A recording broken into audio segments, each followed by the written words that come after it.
Hey guys, this is Pick'em MMA and I'm back with another UFC card this weekend, guys. Let's do a recap for last week. I did go 7 out of 11 on my picks. Let me bring it up here. So I did pick a song by knockout, and he was able to secure that knockout in the 5th round over Ricky Simone. He was a slight underdog in that fight. Also, I did pick Caio Borralho by submission, and he did get a 2nd round submission in that fight. Also, Vieira by submission. He did get hurt in the 1st round, but he was able to recover and choke Cody Brundage. And I also did I did pick a Rosa to win in my last predictions video, but he did get knocked out. He doesn't really have the same chin anymore. He's very chinny now. I mean, he just went down a couple times in that fight. Got knocked out in the 1st round. I did place a long shot parlay on Cody Durden and Fernando Padilla, as you can see here. I did both of them by same game parlays, and it was plus 1211, and it did cash. I had $25 on it, and it did I won 327, almost $328, which is a pretty nice, which is sweet. Also, guys, I did pick De Lima to win. I know I didn't do a prelims predictions video last card, but I will be doing one this card. And I picked the Bude by decision, Cody Durden by decision. I picked Edgar by submission, and she did get submitted in the 1st round, which is kind of crazy.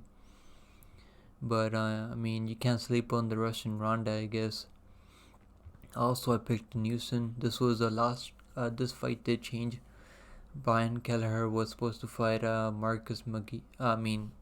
Journey Newson, and Marcus McGee took this fight in short notice and submitted Journey Newson. I mean, this guy has 100% finish rate, which is crazy. Also, I did pick Jamie Lynn Hort by decision, and that did cash. So all around, it wasn't a bad week for me. I got 7 out of 11 and 5 perfect, which wasn't too bad, you know. Alright, guys, let's talk about this pay-per-view, UFC 288. And the first fight we're going to be talking about is Daniel Santos versus Johnny Munoz Jr. Guys, I am picking Daniel Willie Cat Santos in this fight. I do think his pace and pressure with his boxing, and also he's very durable. And that fight with John Castaneda, I mean, he got cracked a bunch of times, ate so many head kicks. I mean, that was a crazy fight. I did have money on John Castaneda, as did everyone else, I think.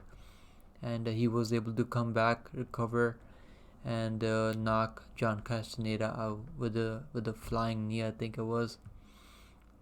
And before that, he made his UFC debut against Julio Arce, who's that's a really tough UFC debut. He was very tough. He did put the pace on Julio Arce, but Julio Arce was able to use his footwork and land his striking and get out of the way before Daniel Santos was able to land his striking. And he is 3 out of 5 in his last 5 fights. And also we have Johnny Munoz, who is also 3. He's got 3 wins in his last 5 fights. But the reason that I'm picking Daniel Santos is because I have a hard time seeing Munoz using his jiu-jitsu and catching Daniel Santos in a choke. I mean, John Castaneda had Daniel Santos on the mat a bunch of times, and he wasn't able to lock in any submission whatsoever. And this is why I definitely don't see Johnny Munoz locking in any type of submission here. There is a lot of money coming in on Daniel Santos. I have about 1 unit, and I have Daniel Santos in a parlay. So I'm gonna go with the Daniel Santos by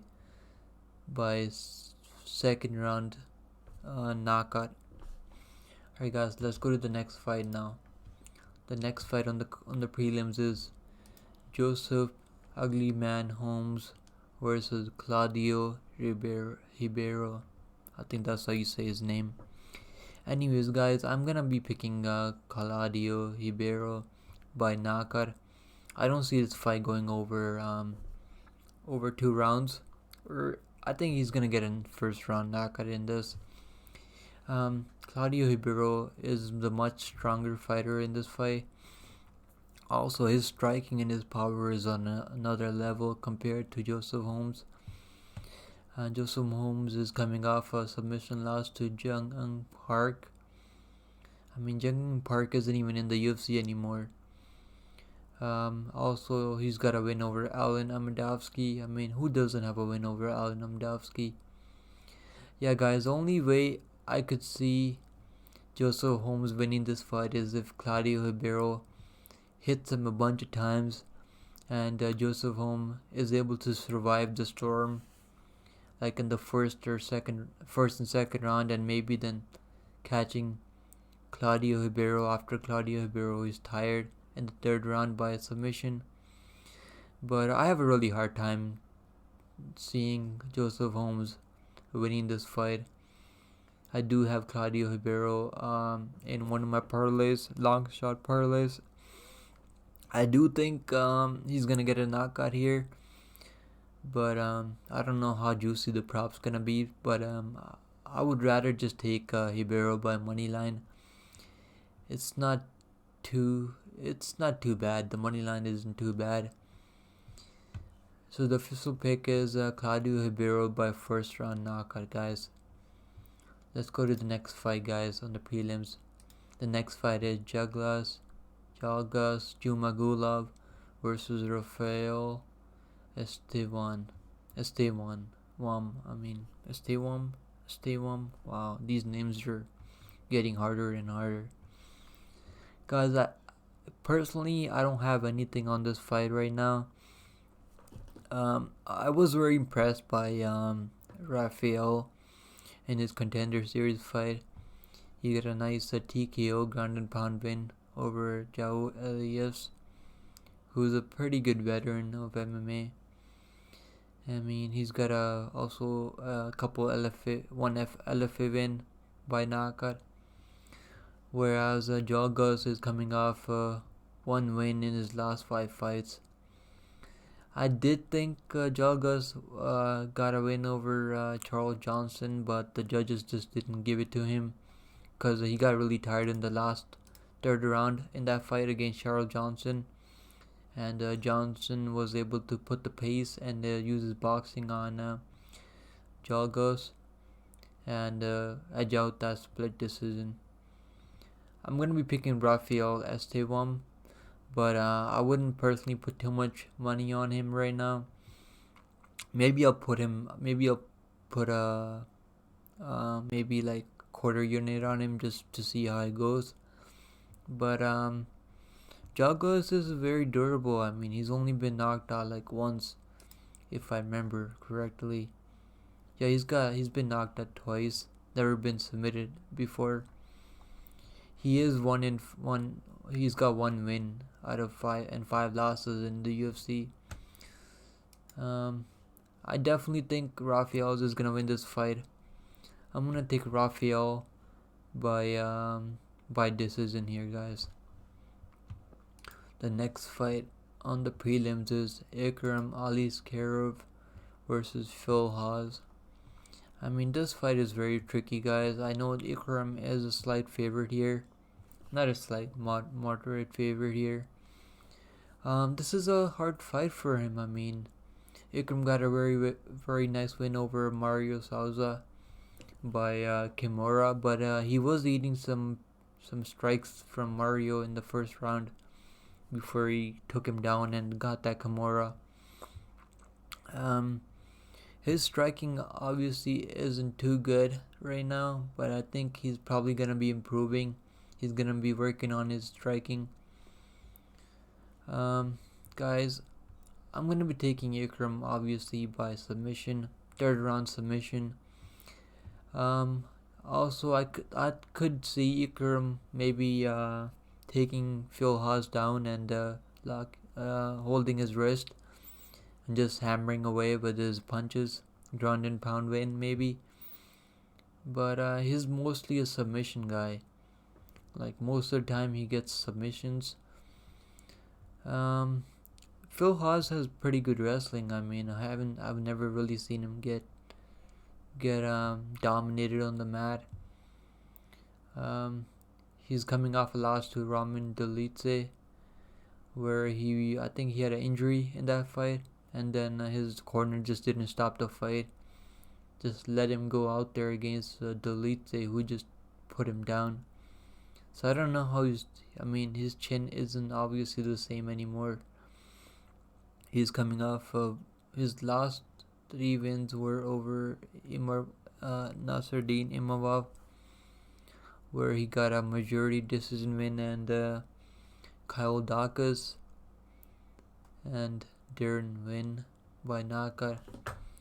I think Ikram's gonna submit him in the third round, guys. So Ikram Aliskero by submission. I personally wouldn't put too much money on Ikram here. Maybe just a fun sprinkle on Phil Haas by knockout. Cause Ikram has been knocked out before by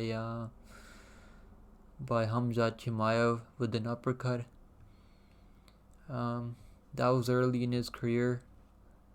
But if you are gonna be betting Phil Haas, I think by a knockout maybe. But it's very likely to happen, guys. I think Ikram's gonna submit him in the third round. Alright guys, let's move to the next fight on the prelims. Is Parker Porter versus Braxton Smith. Guys, Parker Porter is coming up two losses. His last loss was against Justin Tafa by knockout in the first round. Then he got submitted by Jailton Almeida. Jailton Almeida is a monster on the ground, so I don't really hold that against him. He is going to be fighting Braxton Smith. This guy's got like all knockouts. He's got 5 knockouts in his 5 wins. He's only been knocked out once. Personally, guys, if you're going to be betting, I think take Braxton Smith by first round knockout. Because Parker Porter does have he does start brawling sometimes. I don't know why. Because he does have pretty good jiu-jitsu and grappling. The only two ways I see this fight going is Braxton Smith knocking him out in the first round, or Parker Porter grinding out a unanimous decision, winning second and third round. But personally, I don't have too much money on this fight. I am gonna be taking Braxton Smith by knockout just for fun. But the pick here is Braxton Smith, guys. I'm gonna be taking Braxton Smith by knockout. Let's move to the next fight on the prelims, guys. Is Marina Rodriguez versus Verna Jandiroba. These names are just crazy. Guys, I'm gonna be taking Marina Rodriguez. I know she's coming off a loss to Amanda Lemos. That was I did pick Amanda Lemos in that fight. I picked Amanda Lemos by knockout, guys, and Marina Rodriguez was a big favorite in that fight.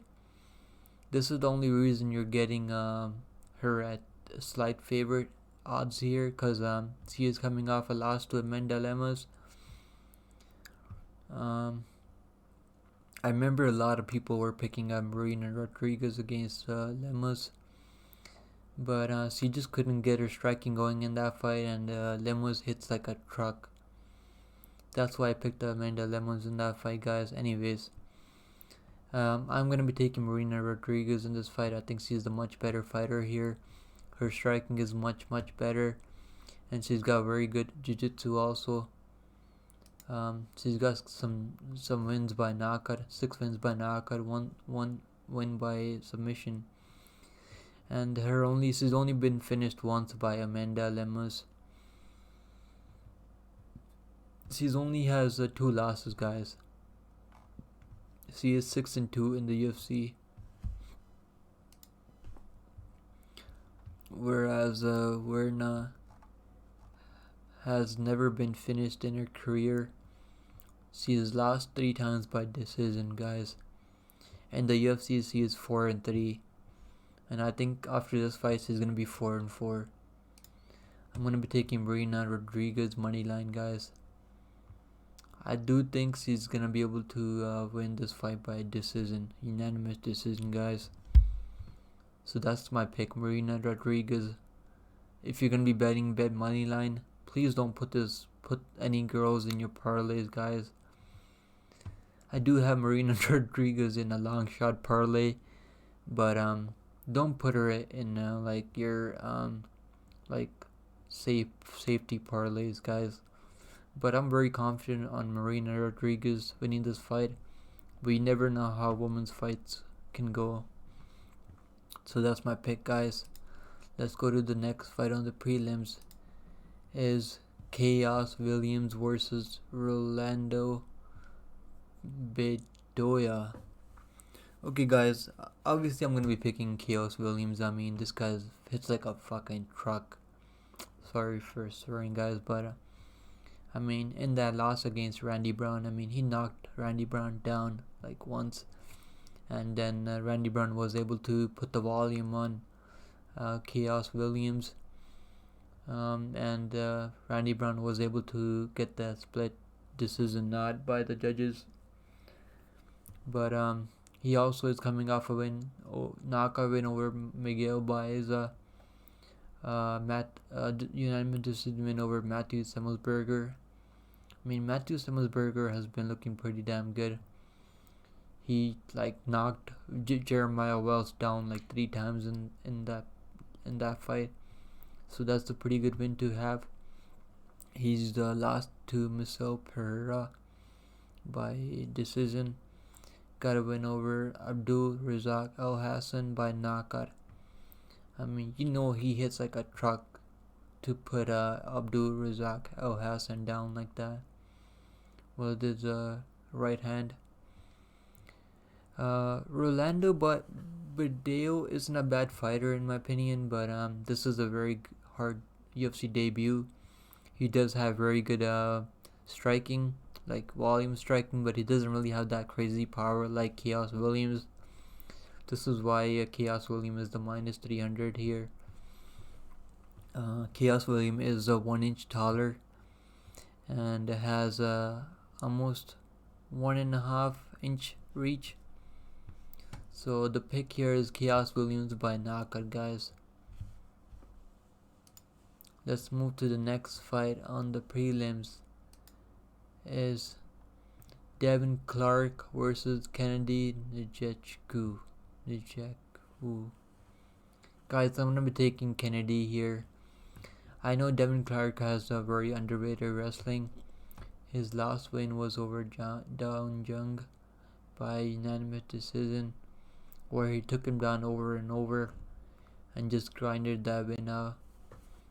And he lost before that to Azamat Murzakanov by ground and pound. Got a win over William Knight. I hope William Knight is not in the UFC anymore. I mean, what was that fight? William Knight is just... I don't even know what to say about William Knight. I mean, that's a pretty good win, but he got a knockout win over William Knight. I lost to Ian Kutelaba and got submitted by Anthony Smith. Guys, I'm going to be taking Kennedy by knockout here. I think he's going to be able to maybe find a knee or uppercut when Devin Clark goes in for a takedown. Devin Clark doesn't really have the best chin, to be honest. He's been knocked out 3 times and submitted 3 times, guys. So if if Devin Clark does win this fight, he's probably gonna win by decision. But I have a very hard time seeing that happen, guys. The pick here is Kennedy Nzechukwu by knockout. Just take finish. I think he could maybe hurt him, club and sub maybe. But I think knockout is very likely here. Under 2.5 rounds, guys. The next fight, let's move to the next fight, guys. The next fight on the card is Drew Dober versus Matt Steamroller Ferwola. Guys, I'm gonna be taking Drew Dober. I think he's got the better chin here. These guys are in a barn burner fight here. I know if Matt Ferwola hits like a truck also, but he doesn't really have the best chin. Terrence McKinney knocked him out in the first round by like the first punch he threw. I don't know. I mean, Drew Dober has been hit so many times, so hard. Drew Dober's last 2 losses in his last 5 fights are one's to champion. He lost to Islam Makhachev by submission, and then Brad Riddell by decision, guys. He's coming off 3 straight knockout wins over Terrence McKinney, Rafael Alves, and then Bobby Green. I mean, Bobby Green was piecing him up in that fight until Drew Dober found that left hook and put him out for like a couple seconds. That's why I'm taking Drew Dober by knockout here, guys. Just take Drew Dober money line, because Matt Ferwola is very durable and tough. So I'm gonna be taking Drew Dober money line here, guys. Let's move to the main card. The first fight on the main card is Kron Gracie versus Charles Jourdain, guys. This fight was very hard for me to pick because Kron Gracie Jiu-Jitsu is very elite, and Charles Jourdain's striking is very elite also. But I have a hard time seeing Kron Gracie taking his back and submitting him, guys.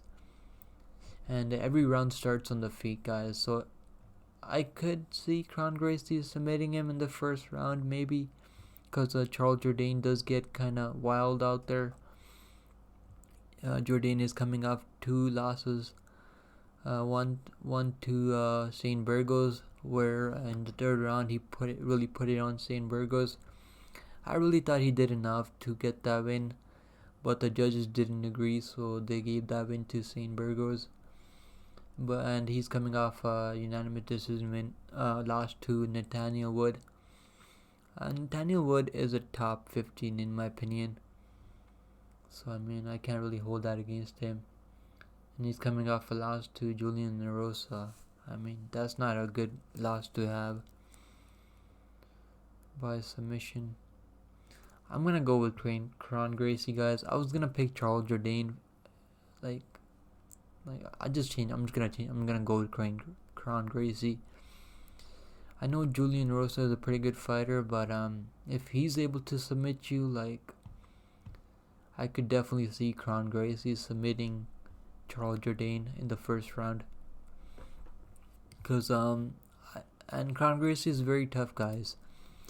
He's only lost once by decision. He's got a knockout, submission over Alex Caceres, and Alex Caceres knocked Julian Narosa out with a head kick in the first round. And that's why I'm gonna go with the Kron Gracie, guys. Kron Gracie by submission. Let's move to the next fight on the main card, guys. The next fight is Movsar Evloev versus Diego Lopez. Guys, obviously I'm gonna go with my boy Movsar. He's the much better fighter here. He's undefeated. Look at these veins he's got. I mean, he's coming off a unanimous decision win over Dan Ige, who just got a win in his last fight. I mean, he dominated Dan Ige. Coming off a unanimous decision win over Hakeem Dawodu, and a split decision over Nick Lentz. I mean, Nick Lentz had him in a submission, but Movzar was able to get out of the way and get the judge's nod in that fight. I mean, look at these. I mean, coming off a decision win over Enrique Barzola, whereas Diego Lopez is coming off a win over. I mean, his only fight in the UFC in Contender Series, he lost to Joe Anderson Burrito. I mean, look at this. He's losing on the regional scene, so I don't see him winning this fight, guys. That's all I need to say. Movzar is gonna control him with his grappling. Just not let him breathe. This fight is gonna go just like Movzar's fight with Dan Ige and Hakeem Dawodu went. This is an easy Movzar Evloev. I'm gonna put Movzar in my money line, guys. I have him by I think he's gonna finish Diego Lopez, because Diego Lopez has been knocked out twice before. I know Movzar hasn't finished anyone in the UFC yet, but I think this fight being very short notice for Diego Lopez and Movzar having a full camp, I could definitely see Movzar finishing him, maybe by a submission or knockout. He does have 3 wins by knockout and 4 wins by submission. He's got 6 wins in the UFC and no losses, guys. Let's go to the next fight on the main card. Is Jessica Andrade versus Yan. Guys, obviously I'm taking Jessica Andrade. She's the more physical woman in this fight. I mean, she hits like a truck for a woman. Yan does have pretty good striking. She's got good kicks and everything. But this is gonna be her hardest fight. She's already lost to Marina Rodriguez by split decision. Lost to Carla Esparza by knockout. Jessica Andrade is gonna either get a knockout win in this fight or maybe submit her. I mean, Yan is very tough though, so I could see Jessica dominating her on the striking, landing the harder strikes, and getting the judge's nod. Just take Jessica Andrade's money line. I know the money line is kind of crazy right now. Not too bad. I mean, personally, I'm not really going too big on Jessica Andrade, but I do think she's gonna definitely win this fight, guys. Let's go to the next fight on the card. Is the co-main event of the evening. Belal, remember the name, Muhammad versus Gilbert the Reno Burns, guys. I am taking Gilbert Burns. I mean, this guy's on a roll right now, guys. This is his 3rd fight this year, guys. I mean, that's just insane. Look at this, 2023. He got a arm triangle win over Neil Magny. That was in January. And then he got a unanimous decision win over Jorge Masvidal. I mean, that was just like a couple weeks ago. Like, barely a couple weeks ago. I mean, so you definitely know he's been training like a madman. And the only reason I'm picking Reno Burns is because I don't see Belal Muhammad taking him down in this fight, or like just using his grappling. And Burns is the better striker in this fight by like a 10 mile. I would give maybe the cardio edge to maybe Belal Muhammad, but I just don't see him outworking Burns in this fight, guys. Belal Muhammad's last win was over Sean Brady by knockout. I mean, that's a pretty good win to have, but doesn't have any wins over any top 5 guys.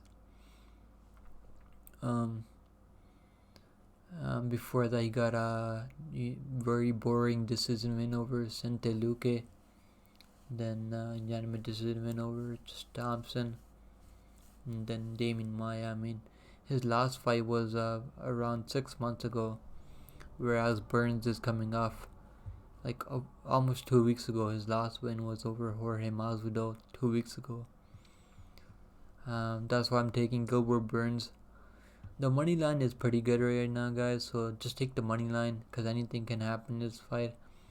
But I could see Gilbert Burns knocking Bilal Muhammad out, so I'm gonna take Gilbert Burns by 4th round TKO stoppage, guys. Let's move to the main event of the evening, guys. Guys, I had a very hard time picking this fight, guys. Both of these guys are very good, top elite fighters. I mean, Henry Cejudo is an Olympic champion wrestler. You can't get any better than that. But I mean, look at this height and reach advantage, guys. Sterling is 5'7" with a 71-inch reach, whereas Henry Cejudo is 5'4" with a 67.5 inch reach, guys. I just feel like Henry Cejudo's striking is so much better. He does have that power, but I don't know how he's gonna look, guys. I don't know how he's gonna look with 3 years off. His last fight was 3 years off, guys, and that win was over Dominic Cruz by knockout. Before that, he got a knockout win over Marlon Moraes, who's been knocked out like in his last 10 fights or something like that. Knockout win over Cejudo. Demetri Johnson, I mean, that's a pretty good win. Sergio Pettis win, that's a very good win also. Guys, I just don't know how Cejudo's gonna look after 3 years off. I know he's a very elite fighter, and just like John Jones took 3 years off, he could probably come back and knock out Aljamain, Sterling. I still can't decide who to go with, guys. I mean, look at this. Sterling is on a roll right now. He got a knockout win over Cejudo. I know Cejudo had an injury in that fight. He went into the fight with an injury. So, I mean, I don't know if I can't really count that as a big knockout win over Cejudo, but I mean, it still is a win. Before that, he got a split decision win over Peter Yan. And the first fight was a disqualification win. Submission win over Corey Sandhagen. I mean, that's a very good win. He got a first round submission over Sandman. Before that, he got a unanimous decision win over Pedro Munoz, who just got a win against Chris Gutierrez. Damn it, guys. I still don't know who I should take in this fight, guys. I did watch their fights over this week. Guys, I'm gonna be taking Henry Cejudo is the slight favorite in this fight right now. He did open up as the underdog, whereas Sterling opened up as the favorite and he's closing as the underdog. Guys, I think this fight is definitely gonna go over 3.5 rounds, or maybe 2. Yeah, it's definitely going over 2.5 rounds. So I did bet over 2.5 rounds. Also, DraftKings has some bets where you can bet Aljamain Sterling by decision and Henry Cejudo by knockout. So that's what I dropped the unit on. I have a hard time seeing Sterling taking Henry Cejudo's back here and locking in a submission, guys. And Sterling doesn't really have any power in his striking. Doesn't really have that crazy knockout power. I mean, he does have 3 wins by knockout in his 22 wins. Does have 8 wins by submission. But most of his wins are by decision, guys. He's only been knocked out once in his career, That was against Marlon Moraes, yeah, by a knee in the first round. Damn it, guys. This is very hard to pick. Guys, I'm gonna be taking I'm taking Sterling here, guys. He's the much bigger fighter here. He is the much more. He does have pretty good wrestling, so he could probably backpack Henry Cejudo. You never know, anything can happen in MMA, guys. Personally, I wouldn't bet too much on this fight because you don't know how Henry Cejudo is gonna look after 3 years off. And I know he's training really hard right now, but I just gotta see him come back and see how he's gonna look. Maybe live betting this fight would be better, guys. See how the first round goes, and obviously Henry Cejudo does have the more knockout power. He's got 7 wins by knockout, 1 win by submission, guys. So if you are gonna be taking Henry Cejudo, I think he's gonna probably knock Aljamain Sterling out.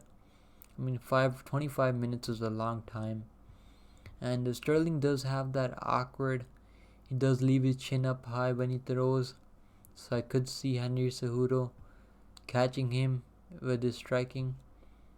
But I'm taking Aljamain Sterling by decision here, guys. I think he's gonna probably edge out more control time in this fight, and he's the bigger fighter here. He is 5'7", so I mean he's gonna be more physically